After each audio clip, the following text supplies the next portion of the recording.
Habari Africa, mimi ni King, nina furaha kukutana na wewe. Asante kwa kutazama King Said So. Ladies and gentlemen, today we got quite a lot of topics to cover. I'm 100% sure that you're going to enjoy this video. Let's start with PANYAZA LESUFI.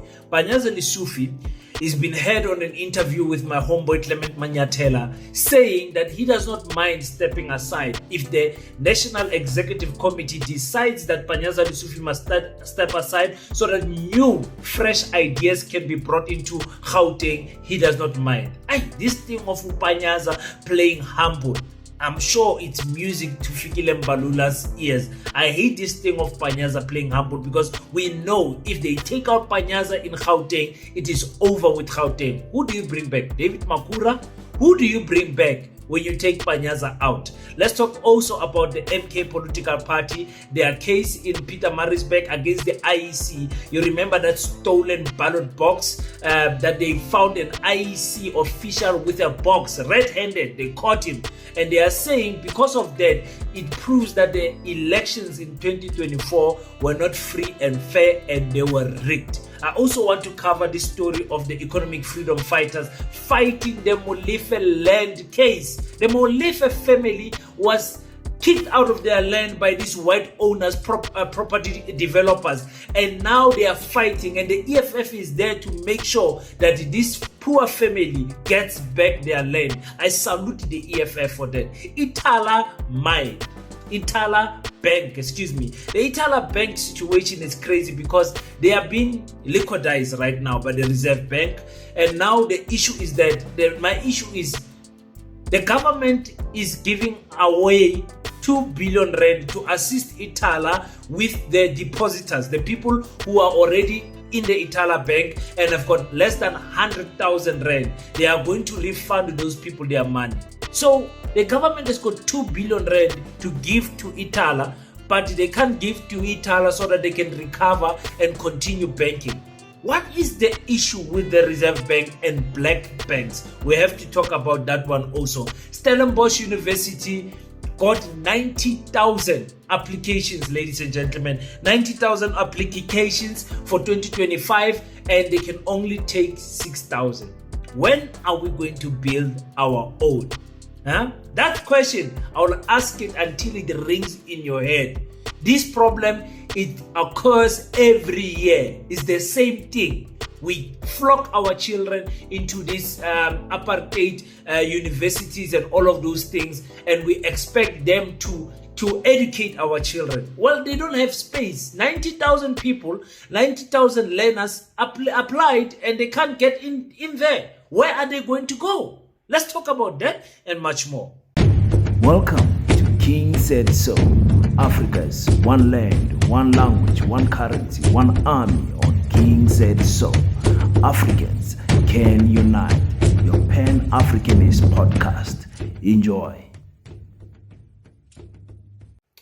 Peace in Pan-Africanism to all my African brothers and sisters from all around the world. Welcome back to King Said So. I'm your host, Kagiso Hlongwane Zinjiva Sono, and we're back at it again with another one. And this time around, we're talking a lot of topics. I'm so excited about this video. Let me start with the Pan-Africanist School of Economics, Technology and Agriculture hosting a gala dinner fundraising event on the 2nd of May. Please make sure that you go to www.paseta.co.za to book your ticket there. Just click the 3 lines at the side, and then you choose gala dinner when the screen pops down, and then you can purchase your ticket by filling your details there, and then we will be able to contact you. You'll be able to contact us. Thank you to each and everybody that has purchased a ticket already. Thank you to each and everybody that is still supporting PASETA in terms of sending their 50 rand each and every month. Ma Africa, we need your assistance. We need your assistance so that we can make sure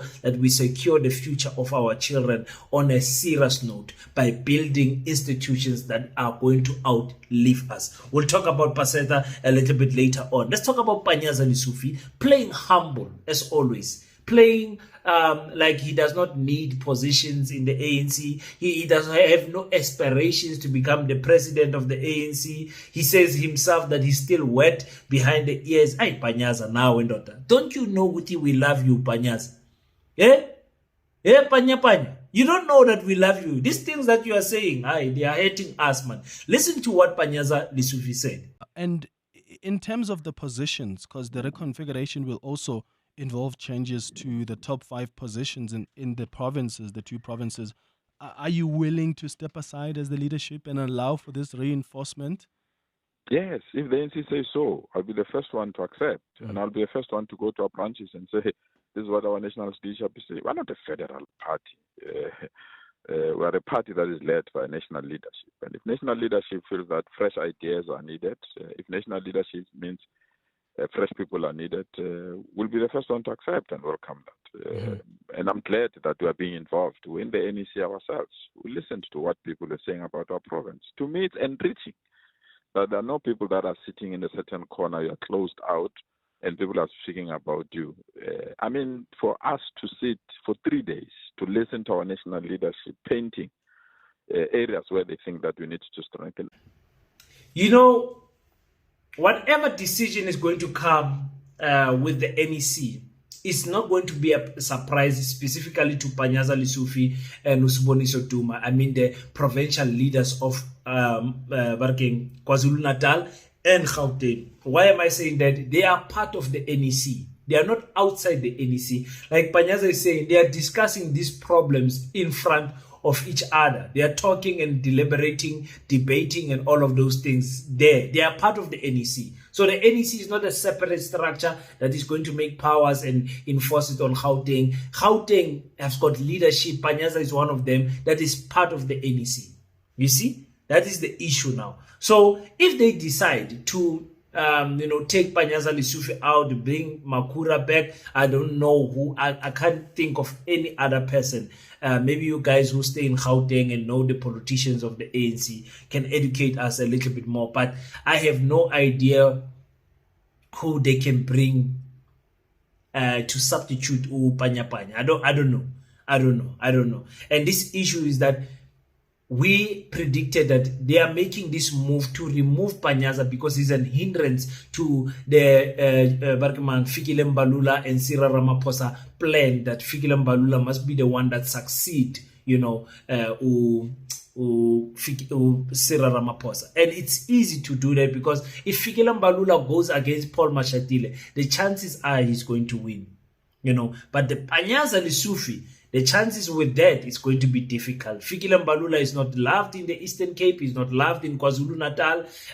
In Gauteng, I think KwaZulu-Natal and Eastern Cape will fall with Gauteng and vote with PANYAZA LESUFI.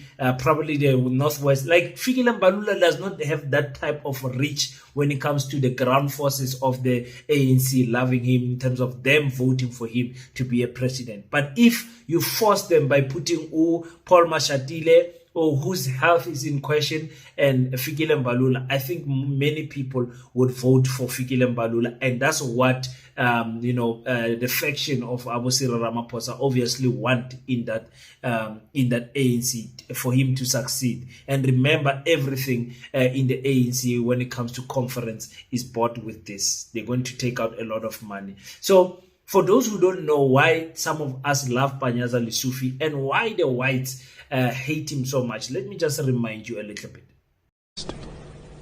AfriForum and many other organizations that are coming in our country to represent a certain race and a certain language must not be tolerated. For a Kramte organization like Freedom Front that represent a certain sector and they want us to tolerate them, and they want to open Orania where you live there on the basis that you speak a certain language, not in our country. Have your own flag, have your own schools, have your own currency in our own country, have a country within a country. It will never happen.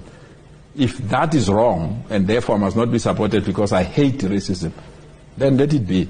Racists are mindless and useless. You must not tolerate them, and I will never tolerate them. Those organizations that PANYAZA LESUFI is talking about, AfriForum and Orania, is organizations that are taking our country backwards. It's organizations that are taking our country backwards. This issue of, he says this will never happen. He says Orania must not have its flag. Orania already have its flag. Orania must not have its own currency. Orania already has its own currency, its own schools, and it's already a country on its own. I have to repeat this because some of you don't know. There was a deal that was done by Dr. Peter Groenewald. I reported this many times after the elections. Some of you know, some of you don't know. So I'm going to repeat it for the sake of those people who don't know. There was a deal that was made by Freedom Front Plus and the ANC in the Northern Cape. That deal came about because the ANC got 49% and needed 2% to rule the province. You understand? To be in power here, so that our premier, Zamani Soul, can remain the premier. He only needed 2%. The party that had that 2%, the 1 point something percent, because they actually needed 1 point something percent, is the Freedom Front Plus. The ANC chose in the Northern Cape not to go with Action SA, not to go with the EFF, not to go with Amapantiti, a Patriotic Alliance, not to go with the DA, not to go with anyone, but to go with the Freedom Front. Why? Because the Freedom Front Plus said, we've got only one condition: acknowledge Orania as a standalone place. What does standalone independent place mean? It means that Orania was now taken out of the Thembelihle municipality, meaning they are no longer under a municipality. So PANYAZA Magati, no, it will never happen. It already happened, unfortunately, and it is his political party that made that happen. So they have to address that with the provincial leadership of the Northern Cape. Let's talk about this ballot box. The MK political party is still fighting this issue of vote rigging. First of all, we are indebted to our ground forces of Umos Mapita and specifically the unit that was able to intercept the box that was stolen by none other than an IEC official. It therefore proves that the stealing and the rigging of votes was not only cannot only be attributed to the political parties, but the institution that is entrusted with free and fair election was involved. So this vindication, it vindicates, first of all, Umkhonto weSizwe's assertion that this election and this outcome and this current government is illegitimate because it's founded on the principle of vote rigging. So today it's a process where we'll be starting to prove to the world and to the people of KwaZulu-Natal that in actual fact, MK is the proper government that is supposed to be leading this province. However, because of this kind of behavior, which is only one isolated, there are many others that are still going to come. With that, it will therefore we call upon all our supporters to be united on this particular issue because we are going to pursue it until the truth comes out. Guys, the MK political party might be able to prove that the elections were rigged, but that is not going to, the courts will not overturn the decision of the results of the elections. Let me tell you why. The courts works like accountants. There's something that we say extrapolation. One ballot box that was stolen, you can extrapolate it and say, you people, let's say after how many voting station only one ballot box is stolen. It means in so many voting stations we times it by 5 and whatever. It's a mathematical science that they apply when they do that. But at the end of the day, the court is going to say something that the MK is not going to like. They are going to say it's immaterial. Even if you got this ballot box and you got the votes inside that ballot box, there were probably 6,000 votes. There were probably 10,000 votes. And those 10,000 votes are not enough to change the status of how the elections paid out in KwaZulu-Natal. That is what the courts are going to say at the end. Mark my words. Mark my word. They can say, even if MK, we gave you that 6,000, 6,000 or 10,000 votes, it was not going to change your percentage. So that is why we are saying it's immaterial. We understand that there is a crime. Let's act against the people that committed this crime, but the election results cannot be overturned.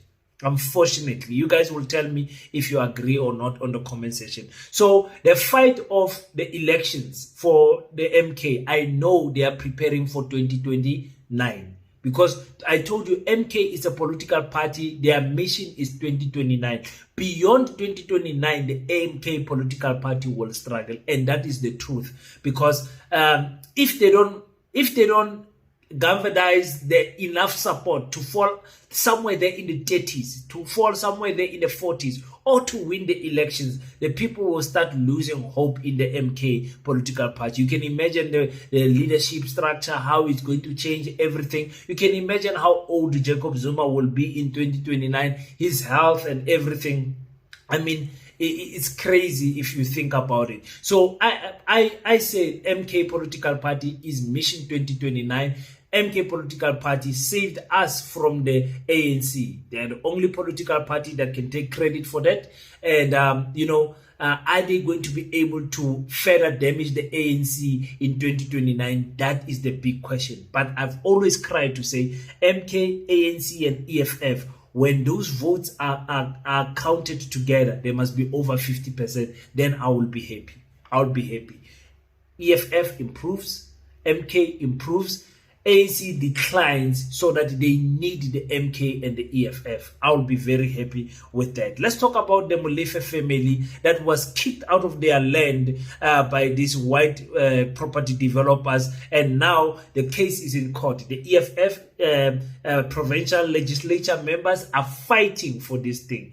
I think it's Miss Adams, or if I'm not mistaken, her name. Listen to what she said. And Dean is part of the developers who stole the land.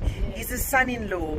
Yeah, son-in-law of Paulus, son-in-law. Of Paulus, yes. Okay.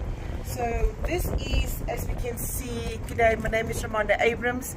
I'm the MPL from Gauteng Provincial Legislator, representing the EFF and also representing Ms. Molefe on the Molefe matter where her land was stolen from her. And as you can see, right straight to the security gates here, right to the bottom is where the historic house where she raised her kids after the land was given to her was demolished. As you can see, the developers has been trying to establish pieces of land to sell, but we forbid any piece of land or any piece of property to be sold for any financial benefit to these white racists who stole the land from Ms. Molefe. They've even gone as far as putting two pit bulls here for us, but we're not scared of pit bulls. Silverleaf Estate does not belong to these white racist developers. The president was also involved, and we will ensure that even this place that they have built there, that Ms. Molefe will stay in that house, because this land was stolen from.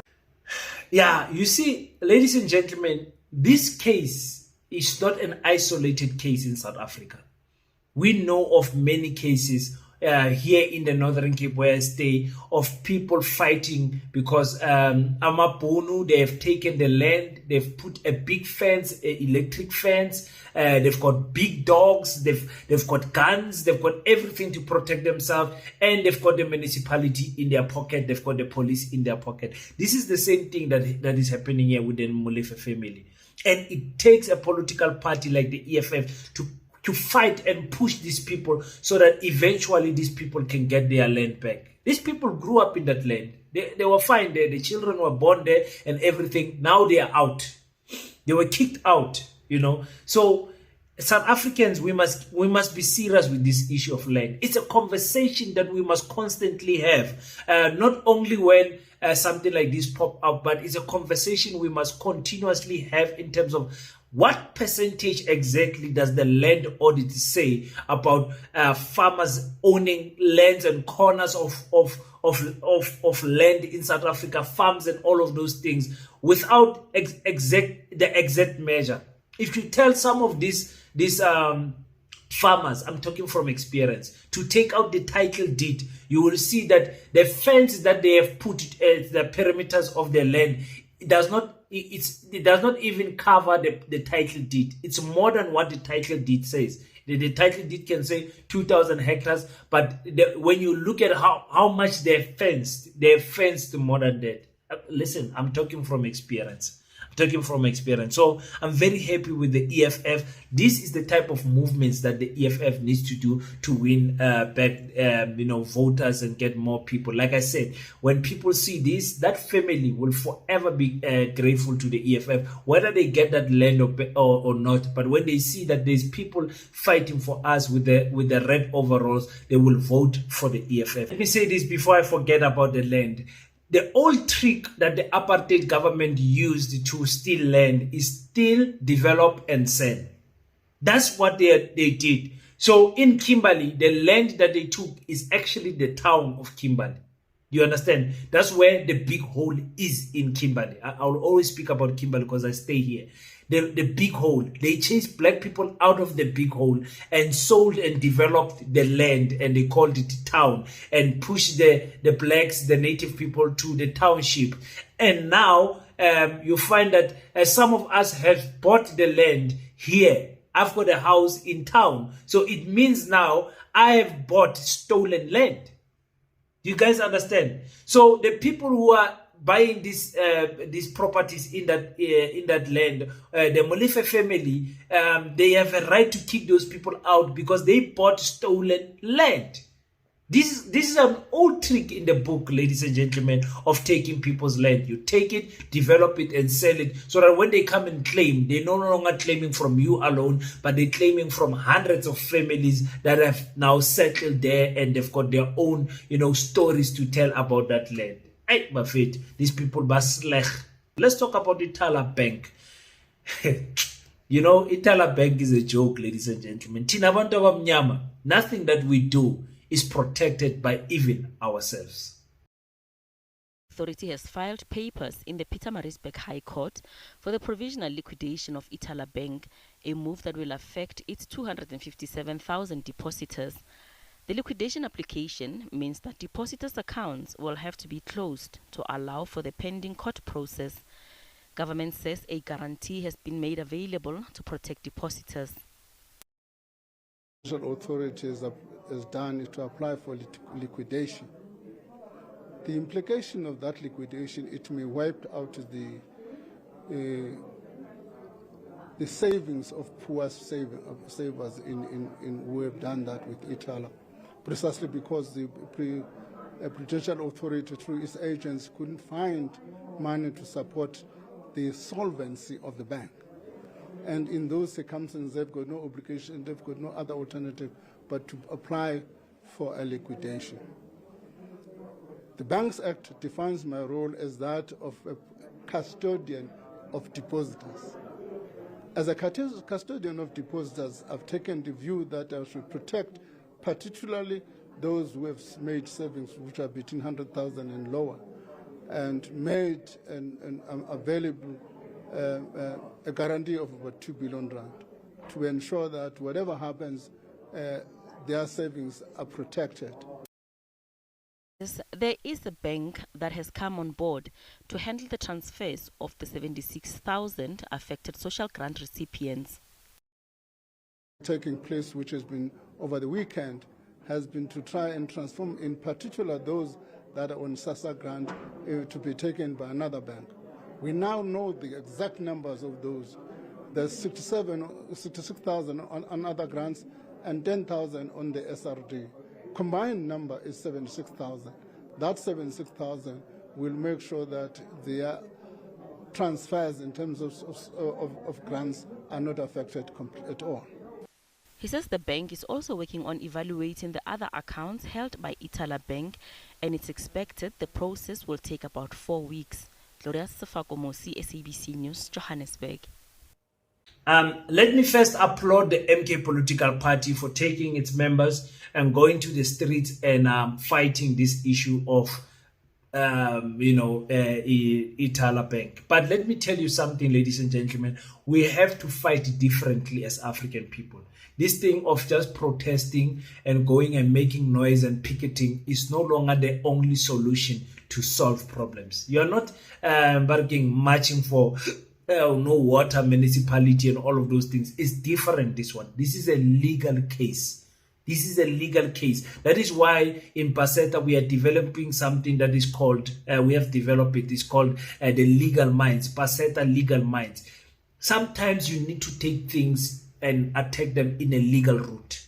So we need professionals, advocates and magistrates, black people who say, listen, we want to fight for black people and black cases. We want to join PASETA. And, when there is a case of unfair dismissal, racism and everything, we can send our lawyers as PASETA and say, listen, look what is happening there. Go and assist there. We need to still raise a lot of funds for this. You know how lawyers are expensive and everything. But I'm just raising that because it's very important seeing that the MK people are also, in the field fighting for Ithala. It's very sad what is happening there. What shocked me is hearing Godongwana, the Minister of Finance, saying that government has put aside 2 billion rand to assist the clients of Ithala so that they don't lose their money, those who have got 100,000 rand and less. I think at VBS it was like something like 150,000. Okay, I think I must clarify this because some people might not know. Ithala did not have, was not formally a bank. It did not have a banking license from the Reserve Bank. They were given a certificate for operation, but they were not really a bank. They were not a fully fledged bank. That is something that we need to tell the people, that the Reserve Bank, what is their mandate in terms of developing the native people, their native businesses? Because they killed Intolea, they killed VBS, and now they're killing this. I know VBS was killed by a corrupt individual and everything. But I'm just saying, it's to send that message to say, we black people, everything that we start, whether it's PASETA or VBS, Ithala, whatever that we start, it ends up dying. Don't have any faith in a black bank. So next year, me and you will open a bank. We call it Izama or whatever. Ivuka a bank, whatever. People will say, guys, we have seen this story before. We saw it with VBS. We saw it in Ithala. Don't invest any money in the black banks. Eventually, you will lose your money. That is what people are going to say. And that is the narrative that is going to be pushed here. Because why is it that the government can invest 2 billion to help liquidize this black business, but they can't use 2 billion to save it? Huh? Why is it? Do you guys understand what I'm saying? But listen to the big story that they are saying here. There is 76,000 pensioners, grant receivers, that are going to be moved from Ithala to another bank. They don't even name that bank. They don't name that bank. Me and you know is one of the big four. They're going to move them from Ithala, and you can imagine 76,000 grant recipients that are getting their money from Ithala Bank. You can, if you times 76 by, if let's say the bank interest or bank charges is like 2 rand or 5 rand for every one of them, you can imagine if you times every month how much Ithala gets only from these 76,000 people that we now know about. I'm not sure about the total amount of how many people were investing in that bank, but KwaZulu-Natal is a province that has got a high population, so I'm sure it was more. You understand what I'm saying? So there's these 76,000 people that are going to move from this black bank to a white bank. Tolerate nonsense. Yes. But Ninabanye nizongthola later, it's fine. So let's speak about Stellenbosch University, because you guys know since this PASETA thing, I'm very interested in everything that is happening in the educational sector, varsity from college, in fact from crèche to varsity. I'm very interested because education, I have now understood what Mandela said. He's saying that is the key to a brighter future. Is in Cape Town from next week. Stellenbosch University says it received more than 90,000 undergraduate applications for 2025. However, the university only has around 6,000 places available for first-year students, and it also received high volumes of applications for student accommodation. Well, Stellenbosch University says its enrollment targets for first-year students are in line with the targets agreed with the Department of Higher Education and Training. The university makes provision for the admission of just over 6,000 first-time entry first-year undergraduate students. Accommodation is also a major issue every year, and the institution says around 2,300 first-year students are allocated to residence accommodation on the Stellenbosch and Tygerberg campuses. 2 new residences on the Stellenbosch campus, currently under construction, will add 400 beds to the system in 2025. However, the Stellenbosch University has stressed that accommodation is not included in academic offers, with students being responsible to secure their own accommodation at their own cost before they arrive on campus for registration and the attendance of lectures. Let me tell you something, ladies and gentlemen. In our 30-year plan, as PASETA, and my directors will be attacking me for saying this, but in our 30-year plan, we plan to also to transit to university level. That's very important.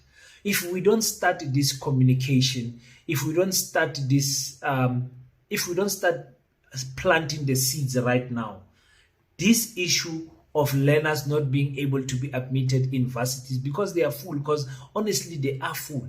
They are full because there are not enough varsities in South Africa. And you know, South Africa has got the best varsities. I think in the top 10 varsities in Africa, South Africa has got the 5 best varsities. They are here. So all of them, whether it's Tax, whether it's Stellenbosch, whether it's UCT, whether it's VET, whatever, they are always full, because they can't handle the injection of the matriculants. And you see how matriculants did very well in 2024. But now we're having an issue that 90,000 of them applied to one varsity. They want to move to Stellenbosch and go and study there, but they can't now. You know, only 6,000 can be admitted there. So I hope somebody understands why the dream of PASETA. Because this does not only happen on varsities. See how many parents are stranded, not knowing where their children will be accepted and everything. Just look at what is going on in terms of, the space of our school. And each and every year, as the community, we don't speak about building these institutions. It hurts me as an African brother who tries to push Pan-Africanism. It's like, sienzani kahle kahle, sienzani. So next year it will be the same problem. Some of them are going to go back home. Some of them are not going to get funding for registration. Some of them are not going to get, there's so many stories that happen in universities. There's so many stories. That's why it is so important for these political parties to be to be there in the universities and help the students. I actually saw the EFF in the University of Durban or something like that, of KwaZulu-Natal. They're fighting for the learners there. It's very good. You need to be there so that the future of our children, we can try to, control it as to the minds of our children. Where do they go? Even though they are there for academic reasons, they must understand that politics impacts and affects our lives, whether we like it or not. We cannot say politics. Politics will affect you. And what Dr. Mbuyisane Ndlozi said touched me. He said, we as the ones who are a little bit bright, clever, we see things. We must fight to be in positions of leadership and that can make decision making positions. Because if we don't, those who are not clever, those who are not bright, those who don't care, those who have sold out are the ones in politics, and they are in the forefront and they are making decisions that affect us. Tina ama clever. Do you understand what I'm saying? So that is why they cry of the Pan-African School of Economics, Technology and Agriculture. Let's build a school in every province in South Africa named PASETA, the Pan-African School of Economics, Technology and Agriculture. Every province. Free State, something very promising is coming your way. Limpopo, I must just go there and have a meeting with these people. They want to see me so bad, but we allow God to, I believe in divine appointment. So it's going to happen in God's timing. So Limpopo, there's a big promise there. Free State, we are engaging with a new kingdom there that it's going to bring fruits, I'm telling you. So we want to build in each and every province. And remember, us, it's a boarding school, so you don't have to worry about transport and everything. We will take care of everything. Your child will stay with us because there's a serious programming that we want to do to your child and a serious development as an African child that we want to do in PASETA. So let me just end by saying we are having our gala dinner, and we are expecting you to come, and we are going to make plans for you. We have a beautiful venue, ladies and gentlemen.